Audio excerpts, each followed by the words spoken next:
Check. There we go. Perfect. My eyes so they're just getting back to normal. Oh, today? Yes. At least I can see my notes now.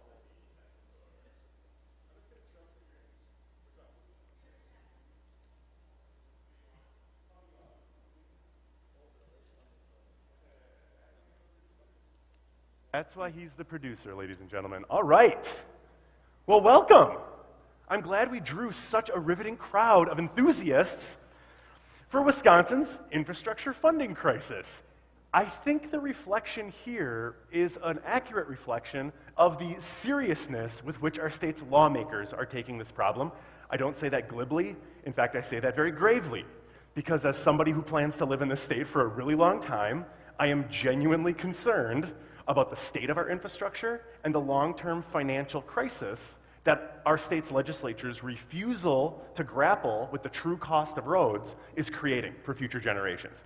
Us, but also our generation's kids and the generations beyond that. And so I thought it was important to bring together a group of local voices to try and capture the perspectives of both business and government at the local level, and be able to amplify the shared concerns, because I think a lot of people will assume that government, which is like this side of the table, and business, which is represented by these folks over here, I think the assumption is there's going to be a big difference. There's going to be a lot of disagreement, and everyone's looking at it differently.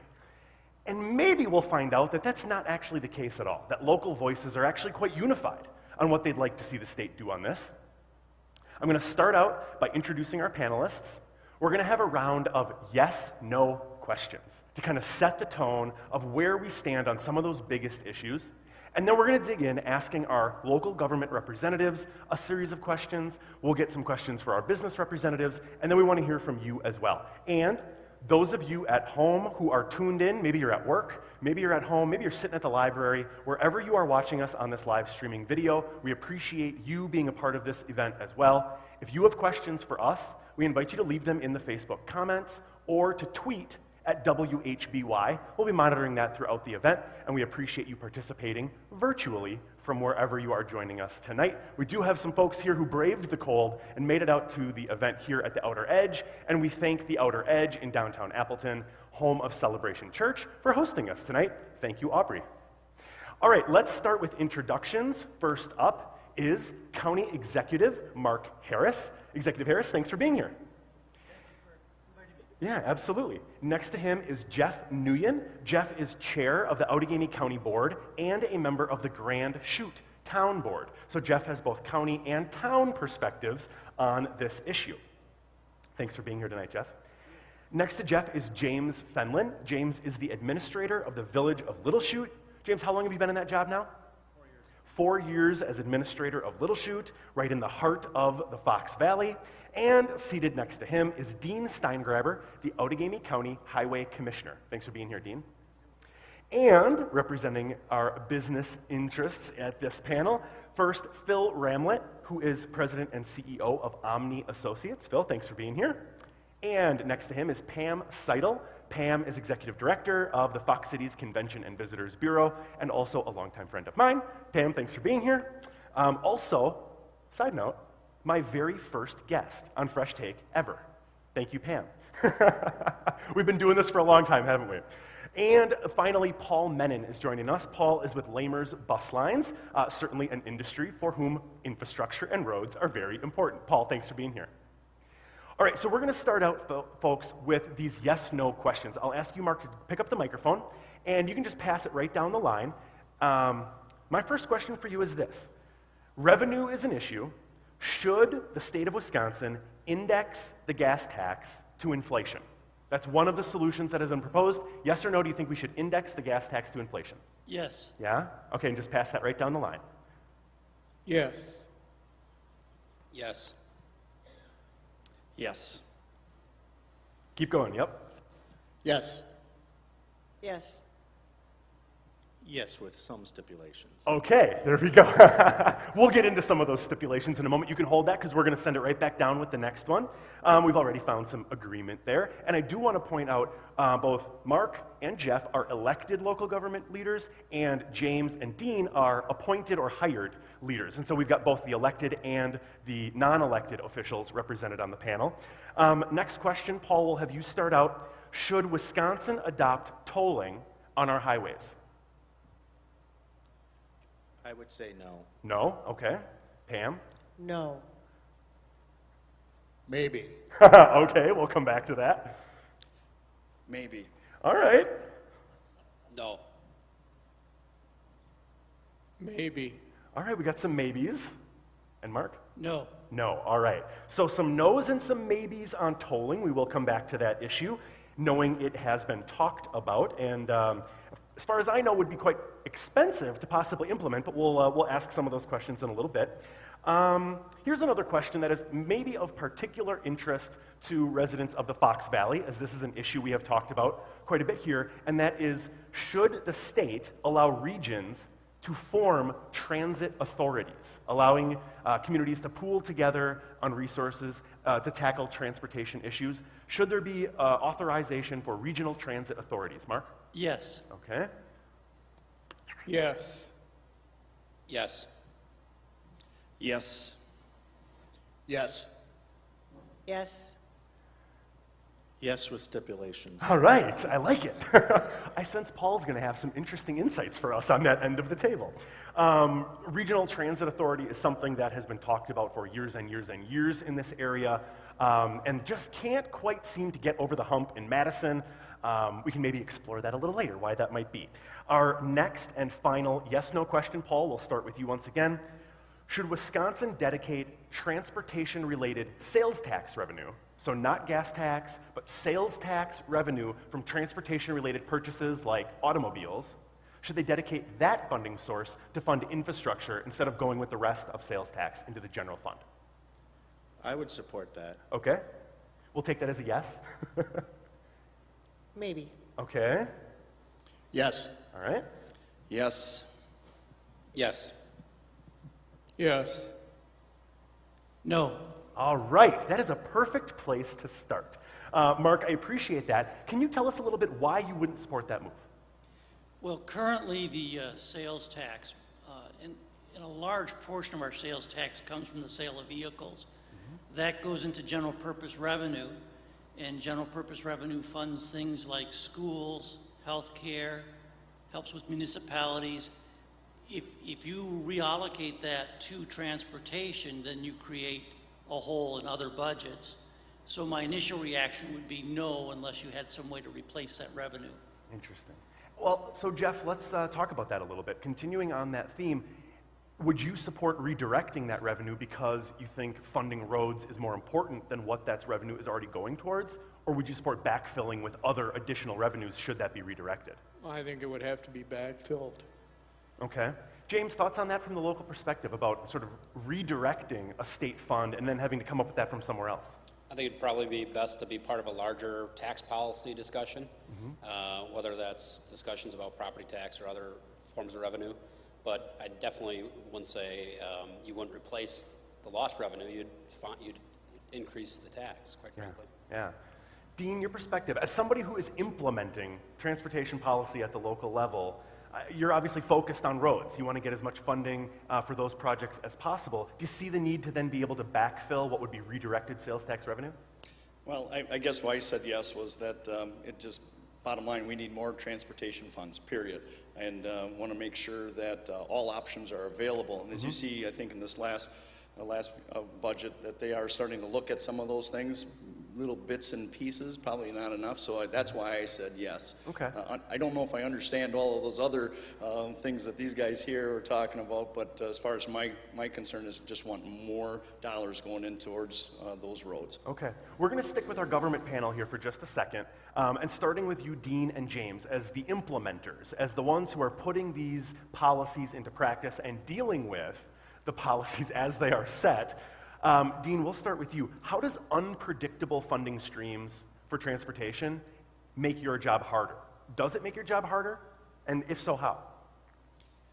Well, of course, unpredictability is not good for anybody. And, the more predictable you can make it and more consistent and steady and sustainable, it's going to make our jobs a lot easier.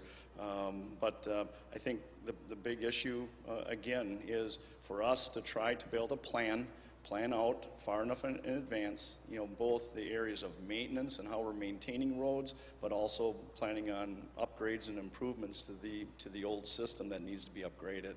So planning is so important. Yeah. Can you talk a little bit more about that planning? What does that time horizon look like? And what sort of decisions are made at your level versus the level of the elected leaders?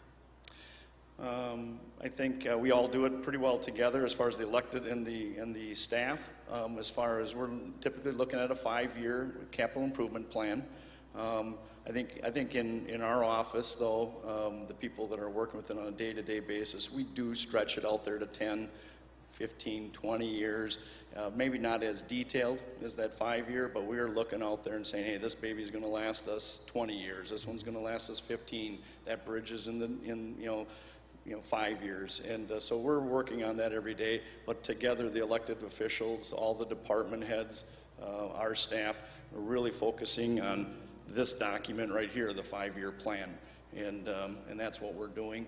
As far as maintenance and those type of things, those are maybe not 5-year, but you're looking at 3- and 2-year type plans. Okay. And then when you have snow plowing and that kind of stuff, you're going day by day, unfortunately, and you're reacting to what's going on out there with the weather. Yeah. Now, of course, when you start looking at something like snow plowing, you're looking at equipment and you're looking at routes and optimizing those routes and planning that out in a lot longer time frame. Yeah. But the actual work that the guys do and get out there, that's a day-to-day thing. Yeah. James, talk a little bit about the planning you do at the village level, and for that viewer, that member of the audience who might be thinking, gosh, my street really could use replacement. How do you plan? What does that cycle look like? So really the planning starts with analysis of the road surface itself, along with utilities. So every year our team is looking at or conducting a PASER rating, so rating the road surface. We try to match that rating up then with the underground utilities, so that if we are going to reconstruct a street, we're looking both at both pieces because it's very integral. And then from there, it's a 5-year planning process. To Dean's comments, staff are looking out, maybe 10 on major portions. So that's really the planning process, but it really starts annually with that PASER rating and then staff discussions with Public Works and Engineering. If I could just touch on the predictability portion.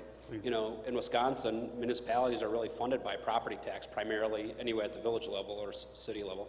And that's a very predictable revenue. You know what you're going to get every year, which is a great thing. The problem is property tax is a very unpopular tax, so people don't want to pay their property tax. Wisconsin municipalities, most of our funding, I believe it's over 90%, is really generally from property tax. So that's a problem from a transportation perspective. And then just finally, I'd just say that every year you can't say that a road project's going to be $3 million every year. You may have a larger project, more complex in scale, that may be $5 million. But with levy limits and those types of restraints, I can't necessarily then say, well, I'm going to save for this, or you're almost forced to bond. And so then it becomes an even more costly venture. So the system is set up to almost push municipalities to bond, and that is not an effective policy directive. Yeah. That combination of state transfer aid to local governments to help fund transportation, and then on the other hand, levy limits that restrict the amount of revenue local governments can raise for themselves. You're saying that creates kind of an incentive to spend and borrow at the local level because you can't save up for those longer term projects? You can save up, but part of your aid, the general transportation aid that we rely on so heavily, is based on what you spent the previous 5 years. So if you have a year where you have a dip in spending because you want to save for that big project, well, then your aids are going to go down because your 5-year average is decreased. So there's this kind of push-pull going on, and you end up in this process where you're almost pushed to be in the bond market, which is a costly venture, but at the end of the day, that's kind of the position we're put in. Yeah. Jeff, going to you next, looking at, now you can tell me, you want to talk about the county level or you want to talk about the town level when it comes to this state funding formula and how it creates perhaps unintended or distorted incentives in the kind of decisions you have to make as an elected leader? Well, I think going back to your original question on the indexing, that stopped in 2006. Right. So it's been almost a little over 11 years. At that time, the gas tax in Wisconsin was just under 31 cents a gallon. That's where it still is now. Had they continued indexing, we'd be about 6 cents more than we were 11 years ago. But in the meantime, we've lost $1.2 billion in revenues that could have benefited towns, counties, and the state. And so to your question about unpredictability, that would have made things much more predictable. Is there any specific change to state aid formulas or transfer payments that you have in mind that if you could wave a magic wand, you'd like to see changed in state law? Yeah, well, I think, go back to the indexing. Okay. Would certainly make things a lot simpler. Again, just for growing the size of everyone. that pie. And to James's point, you know, it keeps that part off property taxes and puts it back on the ultimate user, the consumer at the pump. Right. Who would be much happier paying a couple pennies more at the gas pump than they would seeing an increase in their property taxes. Or, as he mentioned, James mentioned, for example, at the county in our budget this year, we are borrowing $28 million. Just under $5 million of that is for road projects. Wow. This is a big portion of the budget that the county Correct. just passed, yes? Yep. Yeah? Mark, talk a little bit about that from the Winnebago County perspective. How big of transportation funding, how big of a part of your overall budget is that? And is there any changes you'd like to see to those transfer payment formulas if you had a magic wand? It's a complicated question because the aid for highway maintenance and bridge maintenance, it comes in a lot of different pieces. And actually, the state support for this next coming year has actually gotten pretty good under the budget. Where I see a greater problem is that when we go to do a county highway, we're often looking for federal and state participation in the projects. And both the state government and the federal government have exhausted their funds. So that you have to wait to see if they're going to appropriate general funds and move those into transportation so that they'll be able to proceed with the projects. And clearly there's a need for them to push projects back. if they don't have adequate funding streams. And that's going to make it very unpredictable of when you can actually complete a project and how long you're going to have to wait for that federal and state participation. So is there a prospect for consolidating or streamlining these aid formulas? Could they all be combined into one pot for all purposes? Is that realistic? Or would that be a good thing? Maybe that wouldn't be helpful. Well, I mean, simplicity isn't always better, right? usually when a government talks about block granting funds, you know, combining a whole bunch of different sources of fund into a single pot, they're usually talking about substantially reducing the support and then letting you sort out where you take the Right. losses. I would not be anxious to have that done. Okay. So having those different buckets at least identifies designated funding for each of those purposes. You at least know you're getting something for all of them. That's right. Interesting. Okay. Any other comments on sort of the efficiencies or problems with the transfer payments? Otherwise, I want to move on to public transit. Can we start with public transit? Mark, do you have thoughts on how the state could better support local governments in providing public transit options? Well, definitely there's a need for the transit authorities. You know, some of the communities in this area are reaching population thresholds, and if the communities are aggregated, that they'll lose federal funding. Right. And, or they'll not be able to use the federal funding to subsidize bus fares. They will have to only use it on new equipment, which may not be the urgent need.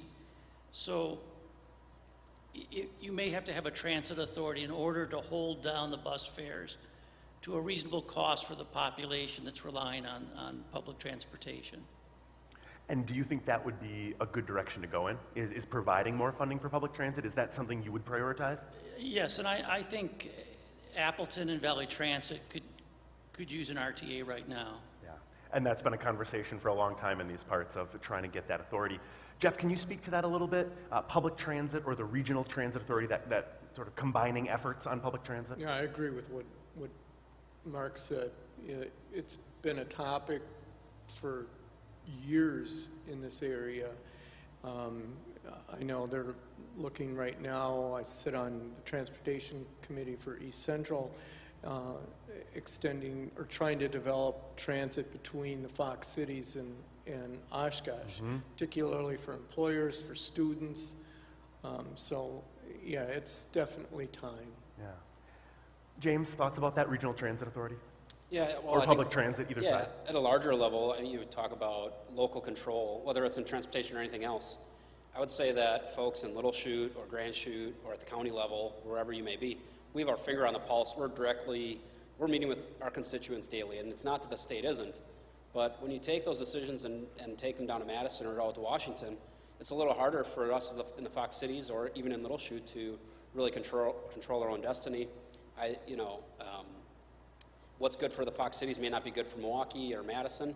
We probably have, if anybody knows what's good for Fox cities, it's us. So we should be at that point. And in general, though, regional transit in general is something that I personally support. Having grew up in Wisconsin, lived on the East Coast, I was a steady user of transit, both sub and bus. Unfortunately, geography-wise, sometimes we're not best suited here, but at the end of the day, it definitely fits a big gap for a certain segment of our population. And if used properly and scheduled properly, can meet the needs for employers and our residents in a very impactful way. Yeah. Dean, as highway commissioner, does public transit or anything else fall under your purview? Is that something that you're working on, or are you dedicated specifically to highways? Yeah, we're into the highways. Okay. We Please. go to a few meetings and you hear a few things, and I do support that regional authority as well. And what we hope for from our point of view as highways is that we have a healthy transit program there that can take cars and the commuters off the roads. Because as we look at our various very high capacity highways, we're struggling in those areas. You just take a look at Highway 41, and you take a look at some of the other ones that are out there that are with all those cars commuting to work and commuting to school and all that. It'd sure be nice if we can get some of those off, if we had a good transit system that can serve that need. Since you bring up that question specifically of getting cars off the road, taking commuters off the road to reduce the burden or the wear and tear on the infrastructure that is in place, I know I'm on the radio in the mornings. We often hear about the backups on 41, be it north or southbound, right around between Northland and Wrightstown, the part of I-41 that's down to 2 lanes in each direction. Would you advocate for, have you asked for, that stretch of 41 to expand to 3 lanes in each direction? Would that be a good thing? Every day. About as definitive an answer we're going to get. What would it take to make that happen? Wow. Money. Okay. Lots of it. Planning. Lots of it. The project 41 needs to be enumerated at the state level. Legislation has to happen. We have to have the support of the governor, the legislators to get that to happen.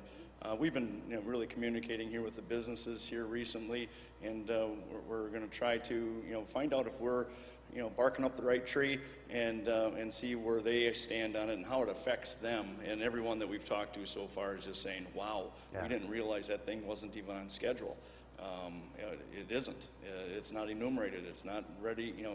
It's going to be 10, 15, 20 years before that would happen. Right. Phil would probably have a better handle as to how long that would take, but it's a long time. Yeah. And right now we are at and exceeding capacity in many of those areas. And it's kind of sad as you see. One thing I'm really passionate about is we have 80 people that work at the highway department. Those guys go out on the roads to maintain the roads, plowing snow, patching potholes, fixing signs, and all of a sudden we have to send them out there on Highway 41, and they're taking their lives into their hands there, going on out there and doing that, and I'm very concerned about that. If we could get a better system out there where we could shut a lane down. Right now we cannot shut a lane down out on the 2-lane section because there's just too much traffic, and we'd cause more accidents. So we got to do some of that stuff at night, and that's not really safe either. But then when there is an accident out there, we still have to go on out there, and I put those guys in harm's way, and I don't like that. Let's bring the mic back down here. I want to ask you, County Executive Harris, you've had several major highway projects in Winnebago County in the past few years, some recently completed, others still underway. Talk a little bit about the benefit to your residents of your county of having those projects. Obviously, it's not very convenient while it's happening. What are those long-term benefits that come from highway expansion projects? Well, I think commuters in my county save time on a daily basis because of the excellent condition of 41 through Winnebago County. But it's also made Winnebago County more popular as a destination for business to invest. And that's one of the big features they look at now is almost every business worries about having an adequate workforce. And the proximity to quality highways is a big issue for them because that determines how quickly that workforce and how far away they can commute from. So it's an important issue for business growth and for the convenience and time savings of everyone. I want to get to one final issue here with the government before we move on to the business side of the panel, and that question is this. How concerned are you and how concerned should we be about the debt the state has accumulated over the past few years of kicking the can down the road and not grappling with this crisis? We should be very concerned. This fiscal year for the state, 20% of the designated revenues for transportation are going to go to debt service. The next year it'll be 21% of the designated revenues, gas tax and registration fees, that will be going to debt service. We're also not repairing the roads at the rate that they're wearing out. So you're leaving the next generation with 2 types of deficit. One, you're heading towards a point where all the designated revenues serve debt on projects already done so that the next generation won't have money to maintain their highways. And you're also leaving them a system that may be in poorer shape than the one that we inherited. And I think both of those are wrong. Yeah. Jeff, thoughts on that? How concerned are you about the debt that's been accumulated at the state level? I agree with everything Mark said. I ran a business for 30 years, and I didn't operate it on debt. You don't run your household that way. And it is, it's creating issues for our children, our grandchildren. And as Mark said, you know, the infrastructure continues to suffer and the can just keeps getting kicked down the road. And to Dean's point, you know, it's really, we've had conversations about the fact that Highway 41 through the Fox Cities isn't even on the radar for the next 20 years, which is a real challenge when you figure it's been improved in Winnebago County, it's been improved in Brown County. Right. Well, that's like running plumbing through your house where you got 6-inch pipe here, 6-inch pipe here, and it goes down to a 2-inch Right. pipe. And so that's why We see the backups. every day, Right. And we do. We see it almost every day. There's some problem, some issue, some slowdown. but seriously, it really is an issue that can't continue to accumulate that kind of debt and just push the problem off on the next generation. Yeah, thank you. James, thoughts on the debt at the state level? Yeah, I think these two gentlemen hit the nail on the head. You know, even in Little Chute, we are, you know, get concerned about that in our own, running the village government there. And it's not sustainable. It's something that makes us less efficient. We're less able to be flexible in future years, and it's just not a good place to be in. To go back to what Executive Harris said about, I view transportation funding as an economic development tool. Since the designation of I-41, all communities have had a leg up, so to speak, in a regional economic development perspective. Without the expansion of I-41, we could see ourselves being in a position where certain projects won't locate there, to the points that Mark made about employment and people being able to effectively transit back and forth. So I view it not just as important as a safe transit as an economic development issue. Excellent. Dean, thoughts on that from the perspective of a highway commissioner? What do you see when you see this debt piling up and this refusal to kind of grapple with the real cost of these projects? Yeah, I think I've been a part of a lot of bonding packages over in Wapaka County, and that's really, when I was over in Wapaka County for 17 years, that was the only way we were going to get anything done, because they just didn't have a big enough property tax base. So we did a lot of it, but we always sat there and said, but the interest rates are low. I've heard Interest this. rates are low, so Yes. bonding is favorable. And- We've always heard that. But will it always be that way? And when it does go the other way, and it probably will someday, what's in its place? What's there? And then there'll be knee-jerk reactions here or there. So I think that's my concern, and it's not sustainable. There's a lot of other mechanisms out there that would be better. Cash is always better. Yeah. All right, let's start with our business end of the panel here. Phil Ramlett from Omni. Let's start out by, would you explain to us the role Omni has with the state's infrastructure, with the work that you do for those who might not be familiar? We've worked with a number of clients around Wisconsin that have transportation-related facilities. We've been the general consultant down at Whitman Regional Airport, down at Oshkosh. EAA is also one of our clients down there. Appleton International Airport is a longtime client. And then Outagamie County is our longest running, Outagamie County Highway is our longest running transportation client. We've been involved with numerous projects throughout the years.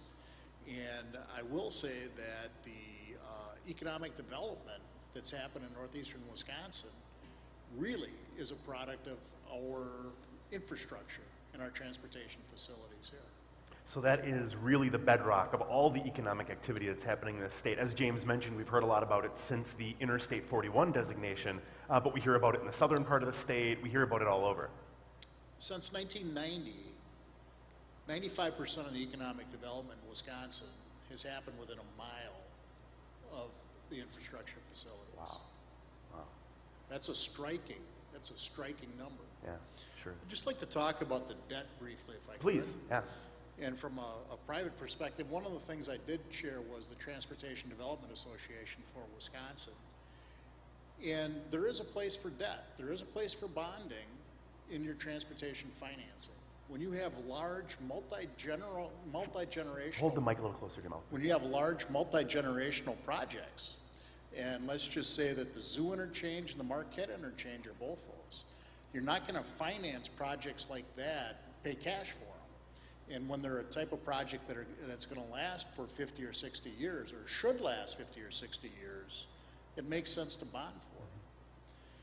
The current bonding levels, as Executive Harris said, 21% is too high.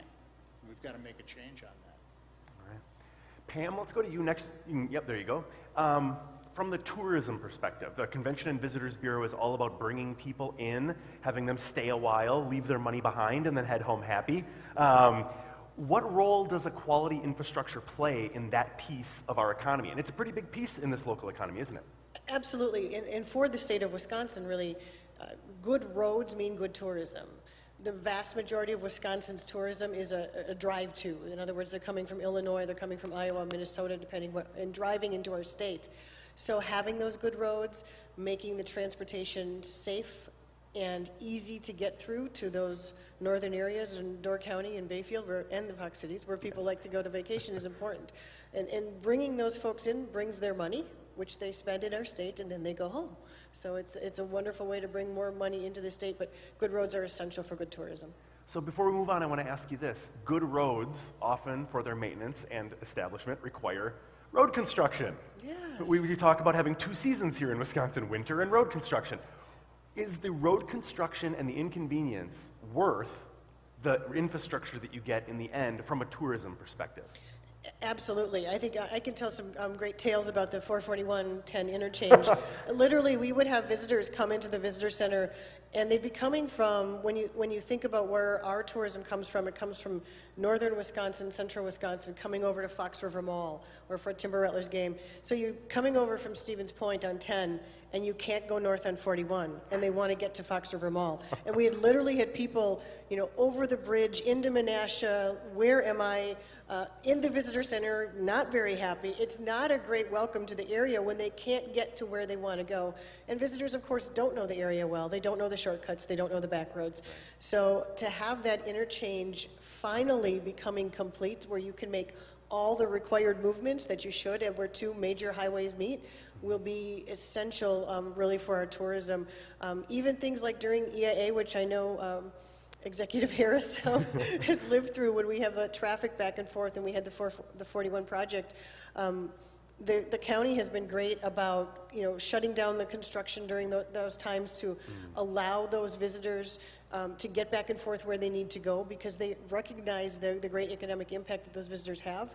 And the visitors are willing to put up with a little bit of inconvenience when they understand we're making progress and making the roads safer and easier for them to access. Yeah, interesting. Paul, finally, to you on the end down there. You're with Lamers Bus Lines. Talk a little bit about, your business is literally on the road. Talk a little bit about how quality infrastructure or a lack of quality infrastructure affects the bottom line of your company. Well, good quality roads definitely are important to us, and the type of improvements that they've been making is awesome. And we see the ability for, in the school bus side of it, we can get to other areas of the community to pick up students, so we stay on time for the routes, and not to be sitting in gridlock like we see a couple times every morning during the week or in the afternoon. But good roads are important so that we can get from point A to point B safely. So we're definitely in support of good quality roads. So you had some of the questions about tolling maybe being a good idea. Talk a little bit now, you said school buses. Lamers also does bus tours, right? So outside of the state of Wisconsin. Yes. When you are taking a tour, say, over our southern border into Illinois, where we know they are waiting for us with those toll booths, is that something that you calculate into the price of the trip? Is that something you would then have to pass along to customers? Or is that just a cost of doing business? It depends. On the motor coach side of things, it's built into the cost because, you have to plan for that. So it's an expense, and ultimately it gets passed on. The thing that I look at is when you talk about tolls and gridlock, anytime you want to take a trip somewhere, everybody, when you hear it, says, oh, well, you got to go through Chicago. Mm-hmm. Oh, you got to get, bypass Milwaukee or one of those areas. When you have that negative type of a mindset, that's what we do not want to see up here in the Fox Cities, is somebody groaning that I have to go through Appleton. I'm looking for a shortcut or go the other way. Right. And to Phil's point, so much of the development is happening within a mile of highways that if people are avoiding highways, they're really avoiding our business centers too. Exactly. Yeah. And the long time that I've been here, You know, it's been a long time coming with, we'll call it the old Polish connection, but I swear, since I moved here, it's been on the target to get completed. I'm so excited about, I actually live right kind of in the middle of that whole area, but I'm excited about having where you can go northbound and have easy access. Right, every direction available to you, no Yes. matter where you're coming from. Right. Imagine the convenience. Pam, back to you on this question about tolling or increased gas tax. What kind of an impact would that have on the tourists coming to our area? Or is that something that's not really on their radar? Actually, from a tourism standpoint, we have talked about it in the industry. The Tourism Federation of Wisconsin is made up of the Convention and Visitors Bureaus, the Restaurant Association, the Hotel and Lodging Association, attractions, outdoor advertisers, and the petroleum marketers, so convenience stores, small business association. Tolling, very much anti-tolling in that industry. It's not welcoming to visitors. It creates bottlenecks. You know, frankly, we don't see it as being of value when you think about, and again, modern tolling is maybe a little bit different than what some of us experience when we go to Chicago. Yet it's, you know, potentially closing exits, closing off access to small businesses, hotels, restaurants that are right off those exits, or making it more expensive to get to them because you pay a toll to get off and you pay a toll to get on. So from that standpoint, we don't see tolling as being a thing. When we hear visitors, we have Wisconsin has welcome centers at the borders: Hudson, Janesville, Beloit, Racine, Kenosha. The number one thing that our visitor center staff in those areas anecdotally say is the people from Illinois love that we don't have tolls. They love coming here because they're like, oh, thank God we don't have to pay tolls. Sure. And so there is a perception of, I'm going someplace that's friendlier to me, that's friendlier for me to come to spend my money. From that perspective, you know, we see tolling as probably being a barrier to economic development via tourism. Okay. Phil, can you talk a little bit about your thoughts on tolling from that perspective of road projects, and is it efficient? To a few of the points that were mentioned earlier. I guess I'd look at it purely from a business standpoint and a return on investment. I question whether or not there's the type of volume of traffic that we need to have tolling be a really viable way to have us finance our transportation improvements. Potentially, I believe, between Chicago, Milwaukee, between Rockford and Chicago, and between Milwaukee and Madison, probably are the only routes that are really financially viable to toll. And that's based on volume of traffic, the That's number correct. of cars that would actually go through. That's correct. I think if we were gonna take a look at tolling between Wapaka and Wausau, you know, we'd go broke on that. Right, right. Because tolling is an expensive proposition. Installing the actual tolling infrastructure is expensive, right? That's correct. I had a son that went to school at Northern Illinois, so I got very used to paying tolls along the I-39 and I-88 corridor. And if you buy the transponder, it's very convenient until you get the bill.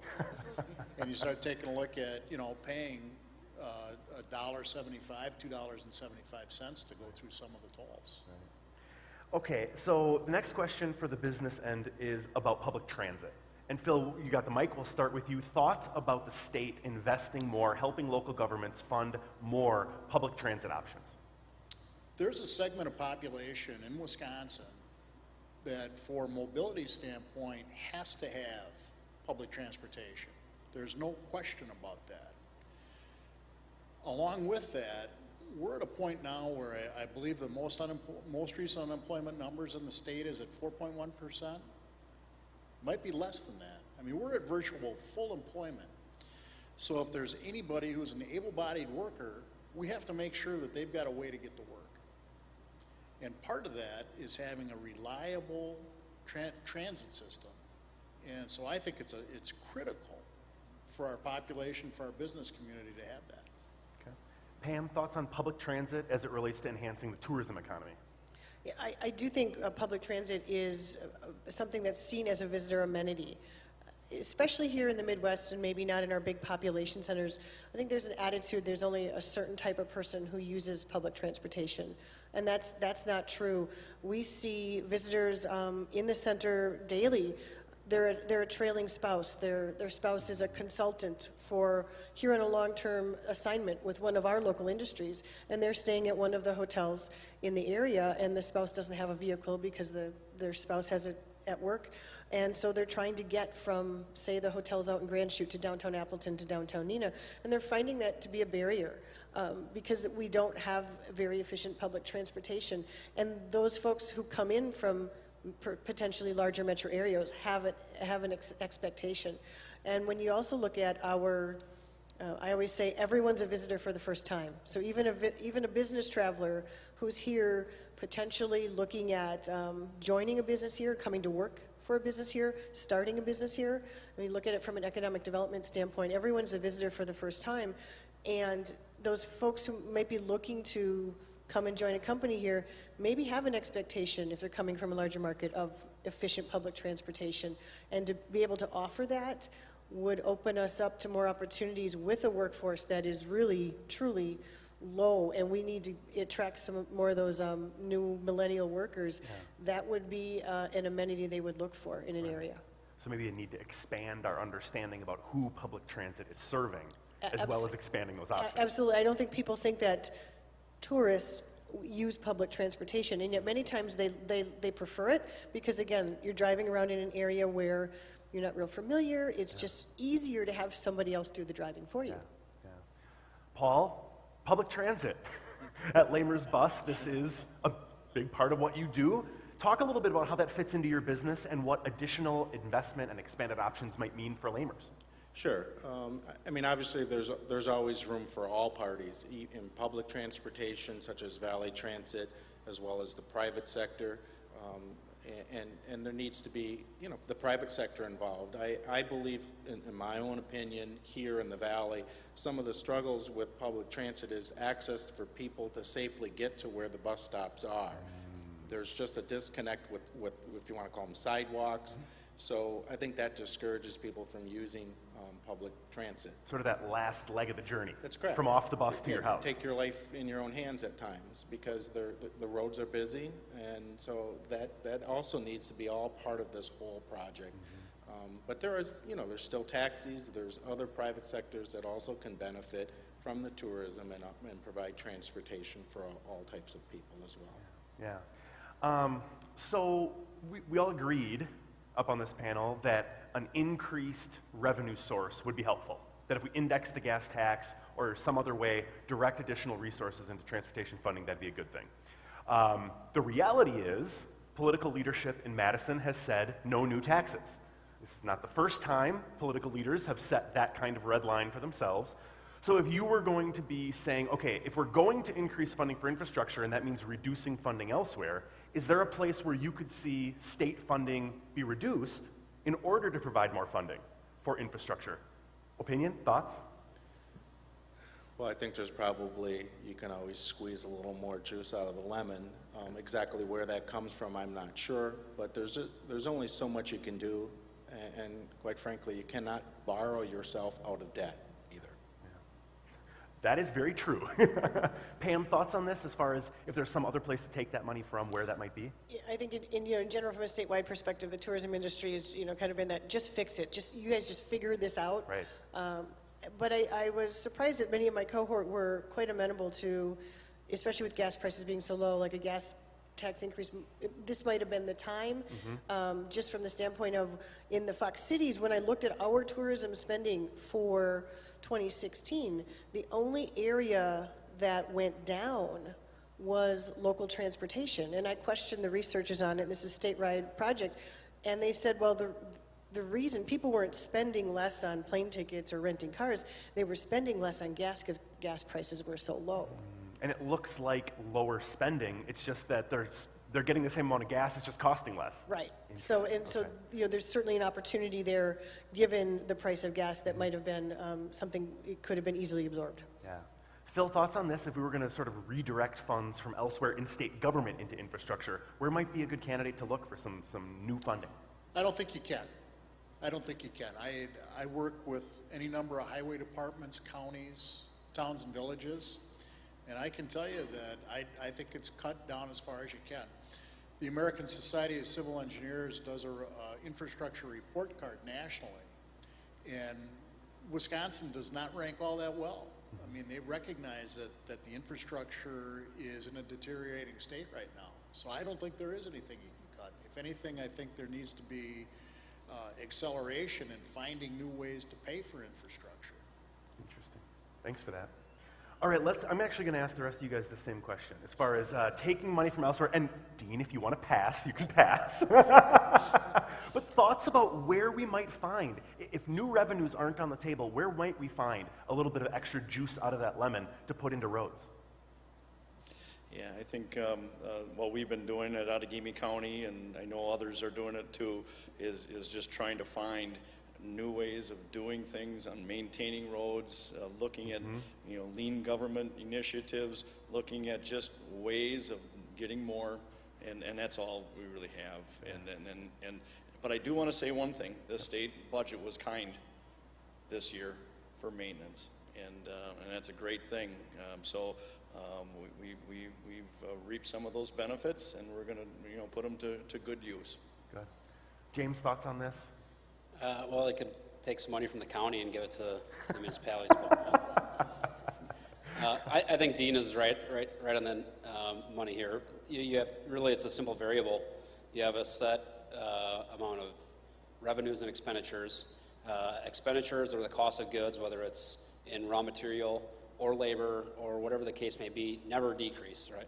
I mean, you can look at that, and if revenues aren't going to keep pace with those expenses, then you can look at efficiencies within the operations. You can only do, I'm sure we're going to talk about some of that later, but if it's operations at the local level or at the county level, Dean brought up lean initiatives or other management tools to try to find efficiencies, and those are all well, but they aren't going to solve the big problems. So Yeah. that's time for maybe a deeper dive. All right. Jeff, thoughts on this? If new revenues weren't on the table, where might we look to put more into infrastructure? Well, I agree with what Phil said. It can't be done.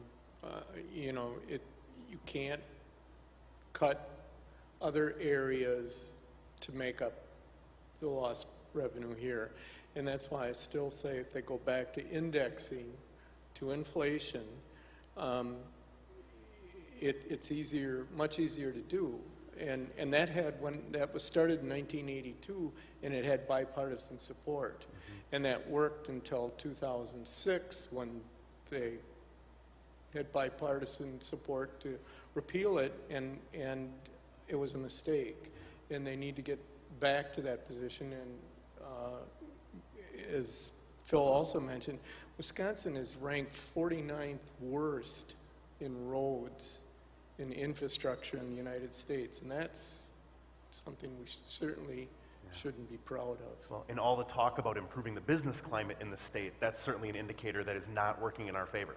Yeah, and a year ago, last August, the Transportation Development Group sponsored a Just Fix It campaign. Mm-hmm. And that was successive in every 72 counties for one evening. We hosted one in Outagamie County at Fox Valley Technical College.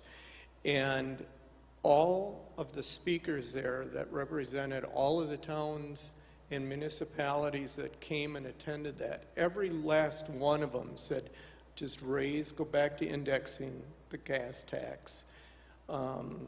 And that would get us very far down the road where we need to be.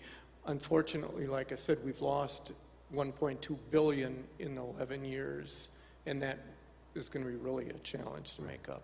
And meanwhile, borrowed much more than that. Exactly. Yeah. Mark, thoughts on this? Well, transportation definitely needs an adequate and dedicated source of revenue. And I actually want to dispel a myth. People talk, one time there was a raid on the transportation funds, and that shouldn't have occurred.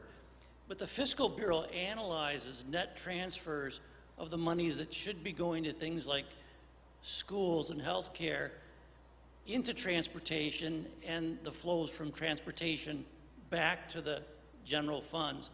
And over the last 14 years, $560 million more has flowed from the general revenues into transportation. And so to the extent that we continue underfunding transportation and then using general purpose revenue to backfill, we're already raiding funds from other important uses of the money that are underfunded currently. So to my original question, that's already happening. Already happening to a much greater extent than most people realize. Interesting. We're going to open it up to questions from the audience. If anyone has a question, just put that hand up and I'll come out and see you. While I come back to you, Helen, and get that first question from you, I want to throw this one to the table and see if anybody has thoughts on this. We got a comment on Facebook. I've heard this on the show before. There's a belief that if we just licensed vehicles at their appropriate weight, that we could generate enough revenue that we could fix this funding problem. I know that's a DMV state level issue, but just initial impressions on that as far as if a 2,000-pound vehicle is registered as a 1,000 or a 6,500-pound truck is actually registered as a 4,000-pound. Is this something you guys deal with at Lamers at all in registering your vehicles? Anybody have thoughts on this? Paul, if you do, you can just grab that wired mic right in front of you. I'm not quite sure, the question was more what, So when you're registering your vehicle, you're licensing your car, you've got to tell the DMV what kind of car it is. And for different types of vehicles, there are different registration fees. There's a belief that there's vehicles out there that are under-registering. They're telling the state, oh, I'm only a 2,000 pound, and so they're saving $50 on their registration. Is that something you've heard of? Is that something that would make sense to you? I haven't heard of it. That's new to me. From our industry, a bus is registered as a bus, and there's a fee for that. So A bus is a bus. a bus is a bus. But if it comes down to like, personally, I have a pickup truck and I have an automobile. Should the registration be different for that? I'd have to know a little bit more about how that would work, but Yeah. it Anyone could else be have thoughts an about avenue. that? Yeah. Anyone else thoughts on the registration question? I mean, this is one that I think is maybe best directed to our state lawmakers, so maybe we'll save it for them. But okay, Helen, you've got a question? Right. Thank you. 4 years ago, I was at a meeting for mainly private sector people, and at that point, Reed Ribble was there and the head of Schneider National. Both of them said we need to increase the gas tax. In fact, the head of Schneider National said one of the biggest mistakes they made was to do away with the index. I don't hear anything in the community that says we should raise the gas tax. So how would you recommend we get the legislature to listen to that? I think that's the million-dollar question of the night right there. Josh, Yes. we can't hear what Helen said. So the question was, if we can all agree that the gas tax should be increased, how do we convince political leadership that there is not grassroots opposition to that? If individuals support it here, Helen's saying that she's been an elected leader, she wasn't hearing opposition to that. Is that something that, how do we convince lawmakers to actually pursue that increase in gas tax funding? James? Yeah, jump on that. I mean, obviously, you can watch what's going on in Madison, and there's a resistance to raise taxes, which is fine. That's okay. Then my perspective is, if the people in charge of Madison don't want to head that route, then maybe it's upon us as a local region or area or county to take it upon ourselves. And there is a mechanism by which counties can raise funds through sales tax. Two counties represented here don't take advantage of that. Maybe it's time that we say, okay, Madison, you're not going to fix the issue, but we'll take advantage, or we're going to do something about it on our local level. And I've had some conversations, and obviously there's pluses and minuses to all that, and there'd be a lot of details to go into it, but that's one way. If the state or federal isn't going to do anything about it, then we need to do something about it. Other thoughts on that up on the panel? Yeah, Dean. Yeah, well, when I was over in Waupaca County, we went and tried to do a wheel tax. And our 5 highway committee members voted for it on the county board floor, and the rest of them voted it down. And their argument was the state should take care of it. Okay, and that's what we're talking about here. I think one of the things too, wheel taxes and other type of taxes, they're all up for, shooting them down, pot shots at them. I think that was something here in the last budget that they were talking about, making wheel tax have to go to a referendum. So I think I think that the locals are very nervous as to what the state's going to do, and the state, as soon as they give you that, all of a sudden over here they take it back away. So I think there's been a lot of bad feelings there. So I think the locals are saying, state, feds, take care of it. Good or bad. Yeah, on the business end, Phil or Pam, thoughts about how you communicate the need to enhance that gas tax revenue stream to those who may feel political pressure not to support it? Let's get involved in the political process. I think that's first and foremost. It's letting know your legislators at the state, local level, exactly how you feel about the issues. And it might take a change in order for that to happen. Yeah. Yeah, I think the message, you know, sometimes as industry representatives, we focus on what are the big things in your industry? What are the things you think you really need and you can win? And I think the gas tax might have been one of those where we heard a message that don't even bother, so nobody bothered.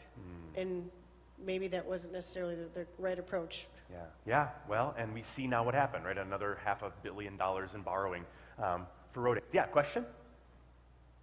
I have a couple of things. First of all, we do have locals, they're called gas pumps. I think raising gas tax would be a really good idea. But, lost my train of thought. You talked about not raising taxes, and I think maybe that's an issue that some of us in the local areas don't pursue as well as we could, because I don't have a problem paying taxes, because I want police departments, fire departments, my roads plowed, my roads salted, my potholes fixed, my education system taken care of, my garbage picked up, and my recycling thing. This is something I don't think that local people in government positions get out to people enough, that this is what your taxes pay for. And I know the Republicans are hell-bent on taking taxes away, but every tax they take away takes away a service. And I want my services, I want to maintain those services, and that's something we all have to be better at selling to the public.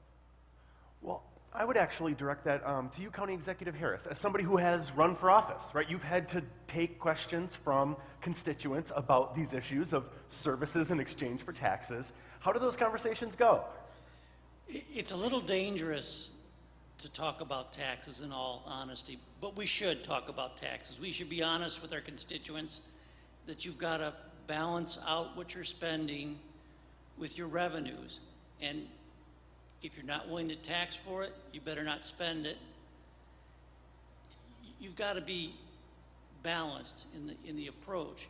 But I have to tell you, it's a difficult situation.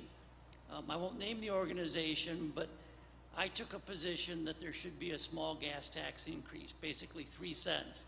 An organization that had already gone on record calling for a 5-cent increase spent probably $1 million in TV ads against me, condemning me for supporting that 3-cent increase. So when you talk honestly about taxes, your statements are going to be taken out of context and used against you on a political basis.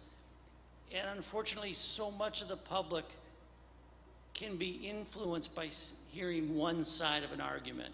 Yeah. So that's part of the problem. Yeah. Jeff, I'd ask you to comment on that same issue. Is talking to voters about taxes in exchange for services, and how do those conversations go? Well, I think being on the town board and the county board, the closer you are to your constituents, the more you hear from them. I have more dialogue with residents of Grand Chute than I usually do from county residents. And I think you can just take that up the line. You know, assembly people probably have less contact with the voters than we do at the county, and we do at the town or the city or the village. And, you know, by the time you get to the federal level, it really, unless they're having a town hall meeting where they're or addressing a group, there's very little contact there. We had, again, back to the Just Fix It event a year and a half ago, we invited all of the state representatives and assembly people and senators to that meeting that represent Outagamie County. Unfortunately, not all of them came. The few that did heard the message from every one of those spokespeople from the towns and the villages and the cities that are in Outagamie County. Yeah. And we did not get an indexed gas tax in the 2017-2019 budget. No, and again, unfortunately, you know, when that was started, like I said, it was a bipartisan effort. And if they, play nice together and index it, then it goes up, then it's not just a gas tax that they have to raise every, it's adjusted to inflation. So it would adjust with it. In fact, during the period that it existed from 1982 to 2006, it actually went down on 2 occasions. Not significantly, but it did. Yeah. Reflecting those real-life economic Exactly. conditions. Yeah. Dean, did you have some thoughts on that? Yeah, with the Just Fix It program, which was headed up by the Transportation Development Association at the state level, which is made up of many, many different groups that are involved in transportation. The League of Municipalities, the Towns Association, the Counties Association, private contractors, engineering groups and all that. So everybody is behind that. That was a great program to get it out there. But, I think back to what Phil said, it takes time.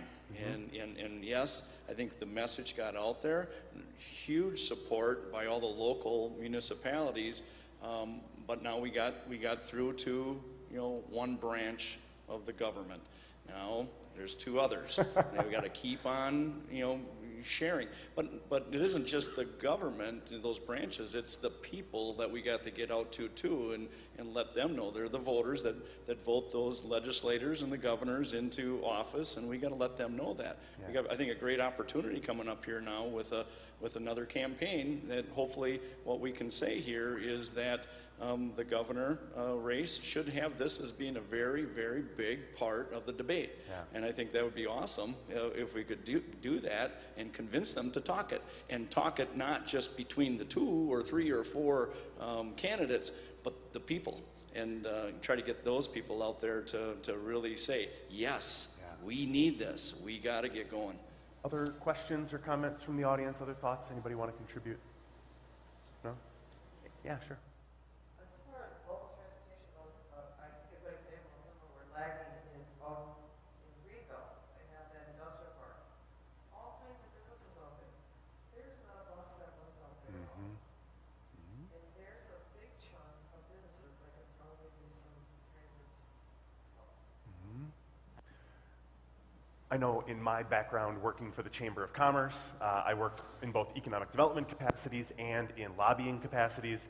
And it's tough to make that case because you can hear from businesses that'll tell you, this is off now, so we can't use that one. They'll tell you, oh, we need workers to come to our gates, right? We need to have good roads to get inputs into our facility. And yet, it's oftentimes organizations on behalf of business that will engage in campaigns to make the case against those kinds of enhanced revenues because they say it creates a bad business climate. And I'm not trying to turn this into a partisan conversation, but there is that perception that business believes taxes are just bad across the board. So from that perspective, Phil, just as somebody who has been active in this in a while, what kind of messaging, what kind of evidence could businesses take to their elected leaders or to their business organizations to try and shift this conversation a little bit? Well, quite frankly, Wisconsin is primarily agriculture and tourism. Those are the 2 biggest pieces that we have. And both of those pieces have been behind increasing the gas tax. The State Chamber of Commerce has been for increasing the gas tax. I really haven't heard of anybody who's against it. Except the governor. From the business standpoint. I mean, I'll say it. The governor has said he will not raise the gas tax. And that's his position to take. But then there are consequences to that position. And we've heard, near unanimity about the belief that that would be a good thing. And yet we aren't getting that from our political process, the process which ostensibly reflects the opinion and taste of we the people. So are we not making the right case? Or are there larger forces that are affecting this than what we can bear? I think there's larger forces Yeah. out there.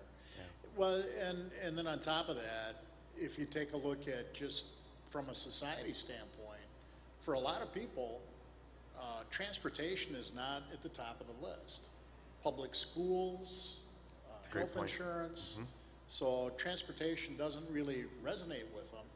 And then if you take a look at northeastern Wisconsin, Winnebago County is an example, if you just drive through Winnebago County from Milwaukee to Green Bay, you think their transportation system is in great shape because it's Highway 41. Yeah. Yeah. Well, one of the things that was mentioned over here was the wheel tax. And that's been, James, you mentioned this as a potential act that local governments could take to try and sort of grab the bull by the horns, do something about this on their own. Little Chute does not have a wheel tax.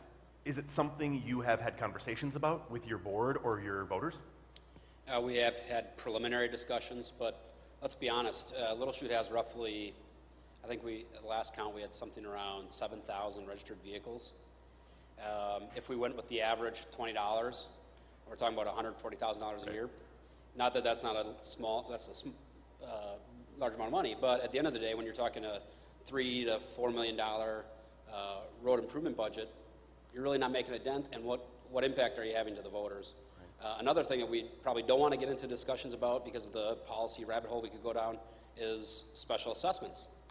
A very unpopular thing, something that Appleton grappled with. I know that other municipalities in the Fox Cities use.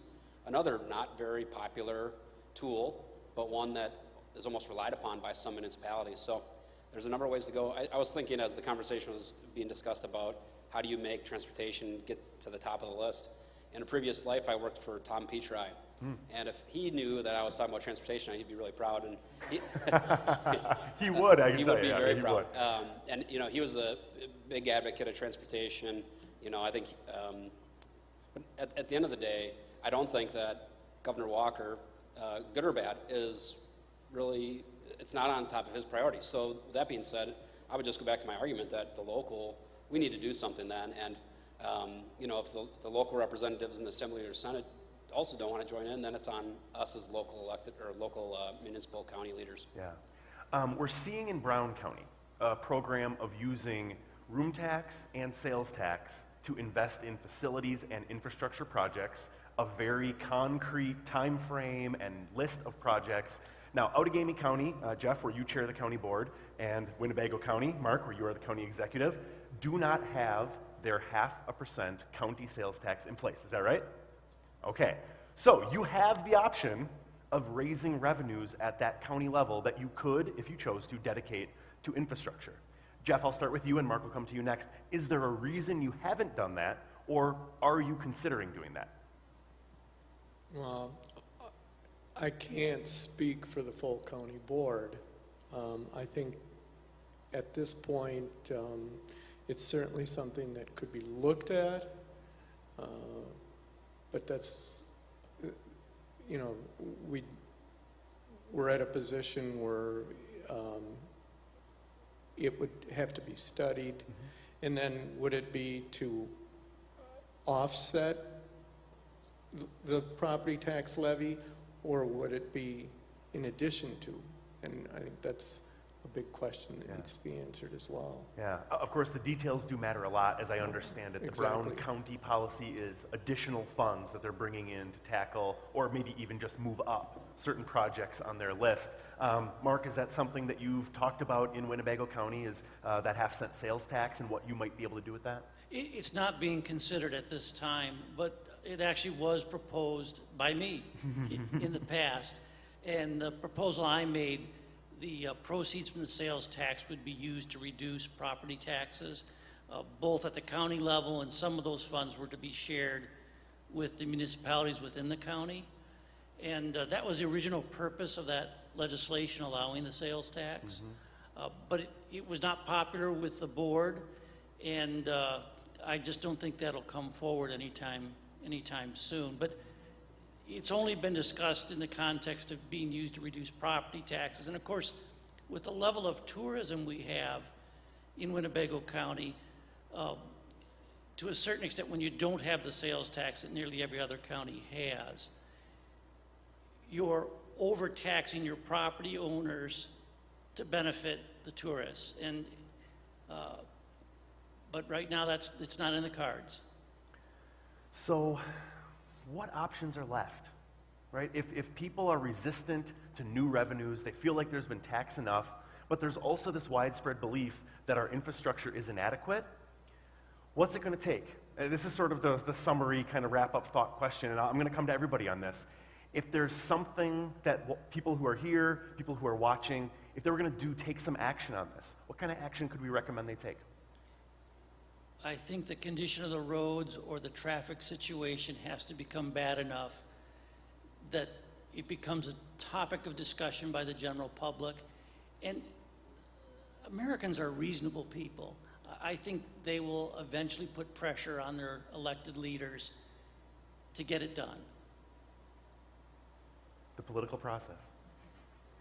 Thoughts on that, Jeff? What Yeah. steps people could take or I agree, and I hate to sound, repetitious here, but, the gas tax, the indexing, I haven't heard from any constituent, any neighbor, any business associate that's opposed to that. In fact, I've heard just the opposite. They would rather spend a couple extra cents at the pump than spending it, because they blew out a tire hitting a pothole, or they paid $89 to have the car realigned. I've gotten those phone calls on Fresh Take as well. They'd say, I'd much rather spend an extra $1 or $2 every time I fill up than have to get the car realigned, replace the tires, whatever it might be. Exactly. And, Dean mentioned that, this year in the budget, it's more beneficial to the county, but he's right, it's highway maintenance, and at what expense? The Highway 15 project has been backed up at least another 2 years. Right. So you're Yeah. not going to fix those things if you don't take action and put something in place that's going to fix the problem. James, thoughts on any kind of call to action we can give to listeners or viewers? Well, at the local level, I think it's important that we are more transparent about what our services are. That's a very good point. I think, local government has the ability to be as transparent as any level of government, quite frankly, and so that's important. I don't necessarily know, obviously people could call their local legislators. I think it was less than a year ago that there was a viral video of a car out on 41, that was brake checked, and then, those types of things are just going to continue. And, our local fire department, we're in the middle of that congestion area. Right. And our calls for service just for accidents are up, almost 10, 15, 20% every year since I've been in the village. So that's not sustainable. We're putting our volunteer firemen in harm's way. And unfortunately, like many things, it takes almost a catastrophe to signal. Because if we're 10 to 15 years out from that even, from 41 being improved, then that's probably what it would take. Well, you make a good point there. The increased calls for service to those accidents and incidents on 41 coming from a local government, it's almost a hidden cost of the deferment of these projects. Absolutely. Actually, today I had a conversation with staff about procuring equipment to respond simply to vehicle incidents on I-41. Because that's your responsibility when that happens as the municipality that contains correct. that stretch, right? That's correct. Yeah. Dean, thoughts on call to action for residents here in Outagamie County or anyone who might be watching, how we might motivate action on this issue? I think bottom line is that we all have to become very passionate for this cause. That sounds just like a bunch of words, but it's true. When you see people getting in accidents and getting hurt and dying, then everybody all gets up in arms. And we hate to see and wait for that stuff to happen. People say, do you have to wait till somebody gets killed before you do something? We don't want to, but it is a lot of times that's what happens. So I do think the people, local officials, businesses, the taxpayers have to have a vision, a real vision of how we want transportation to look into the future. I have 4 kids, 3 of them are in college, and I hope each and every one of them come back home to live here. And I think that's the passion in my heart, that I want them to come home. I think every one of us kind of would like that too.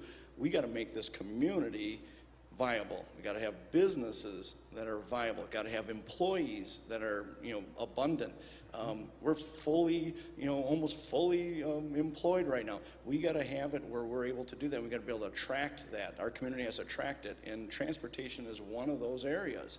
And we have to be passionate about it, have a vision. One other thing I want to say too is the DOT, is getting a big bad rap here right now too. And I think they've done a lot of very good things. Any organization that large can do better, but they've been getting a bad rap. And I think what we need to do is go back, make sure we're taking care of the infrastructure that's been invested in, and you know, take care of all the hard work people have done and paid for, and we take care of that as long as we can. But then you have to have that plan for the future to say, now how are we going to systematically account, you know, with good accounting, financial, you know, stability, going through there and making sure we move into the future. And you got to have a vision. We have to have, I think, you know, a leader or several leaders that really put that vision out there, and I think people will jump on that and go with it, and it will happen. It's happened before. I think it can happen again. Yeah. Final thoughts, calls to action, how we get going on this. I think we have to stay the course. We have to communicate with the politicians. Hopefully, there's going to be a change of philosophy in Madison. I do think, hopefully, what doesn't happen is that a catastrophe happens, and then we realize that we need more dollars in transportation. And when I think about what could have been a really catastrophic event was the failure of Leo Frigo Bridge back in 2013. Bridge deck went down at 4 or 5 o'clock in the morning. We were on site. Omni Associates was on site at 7:30. We were part of the solution. And at that point, I can remember the people from Madison coming down, the politicians talking about, geez, we finished 2 or 3 months ahead of time. We finished millions of dollars ahead of budget we thought we were going to do. We really have to get a better way to fund transportation. There was that feeling in the room that it was going to happen. And now it's 4 or 5 years later and we're still not there. I hope it doesn't take a catastrophe like that. Pam, final thoughts?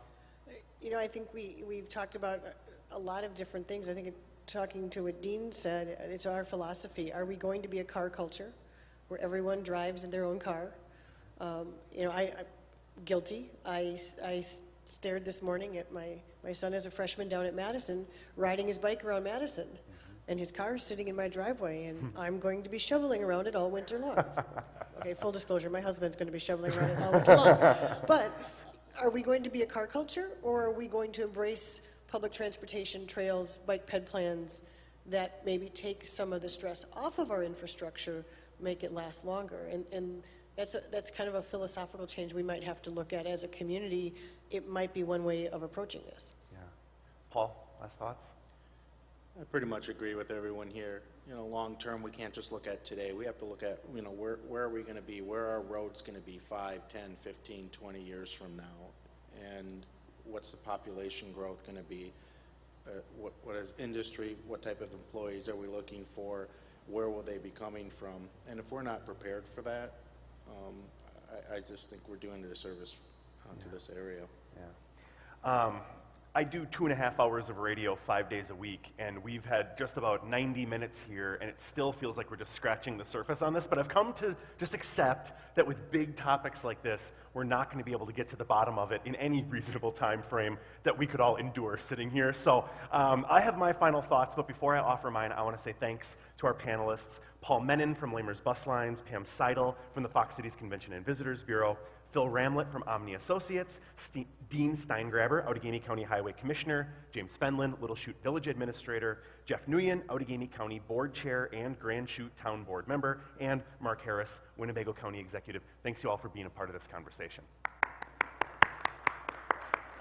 Okay, my last thought on this. You heard a bit of it in the final thoughts here on the panel.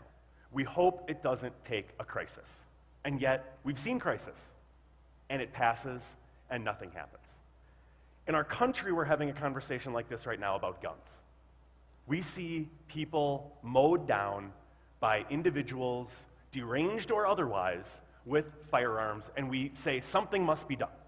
No matter what you think must be done, we want something done. We want action.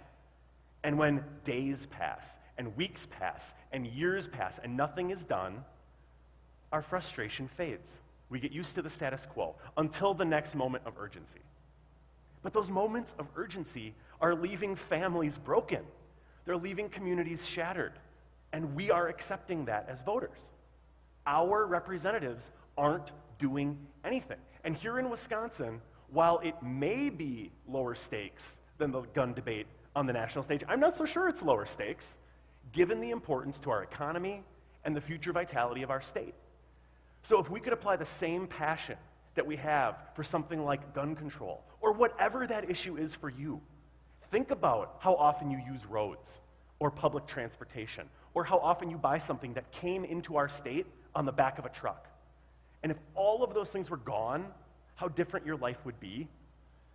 And then take all of that energy and passion and direct it into communicating with your representatives at the local level, at the state level, and at the federal level. Because it's going to take all units to get this thing right. But if they don't feel the pressure, they're never going to do it. And I usually start my show with the takeaway, but that's the end today. And so I appreciate you all being here, everyone who's viewing at home. Thank you for participating, and thank you all for coming out here tonight, and we'll do it again real soon. Thanks a lot.